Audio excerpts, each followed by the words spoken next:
नमस्कार, मी परिवीक्षाधीन पोलीस उपअधीक्षक संतोष खाडे।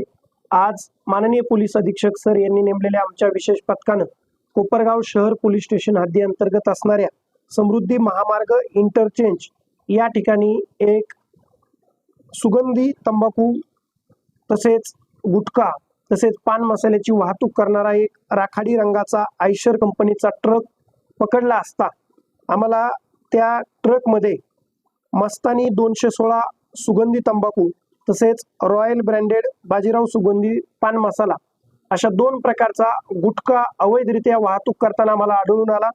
आम्ही तो ट्रक अडवून आमच्या पथकाने ताब्यात घेऊन चालकाला ताब्यात घेतले असता चालकानं अखिल रमजान शेख राहणार तेलंगणा हे त्याचं नाव सांगितलं। आमच्या पथकाने व्यवस्थित सापळा रचून आम्हाला गुप्त बातमीदारामार्फत बातमी कळाल्यानंतर व्यवस्थित सापळा रचून आणि प्लॅनिंग करून हा ट्रक पकडला।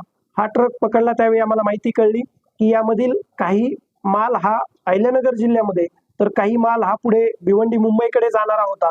तो ट्रक आम्ही वेळीच ताब्यात घेत त्याच्यावर कारवाई केली असता त्याच्यामध्ये एकूण 64,80,000चा आम्हाला अवैधरित्या वाहतूक करणारा आणि विक्री करण्यासाठी नेला जाणारा गुटखा मिळून आला आणि आम्ही अशा प्रकारे हा गुटखा व तसेच तो ट्रक ताब्यात घेऊन एकूण 76,80,000चा मुद्देमाल हस्तगत केलेला आहे आणि या इसमावरती सदरची कारवाई ही कोपरगाव शहर पोलीस स्टेशन मध्ये करत आहोत। गुन्हा दाखल करण्याची प्रक्रिया चालू आहे। सदरची कारवाई जिल्ह्याचे पोलीस अधीक्षक माननीय श्री सोमनाथजी गारगे सर यांच्या मार्गदर्शनाखाली तसेच निर्देशाने चालू आहे। अशीच कारवाई यापुढेही अवैध धंद्यावरती कोपरगाव शहरासह अहिल्यानगर जिल्ह्यामध्ये चालू राहील।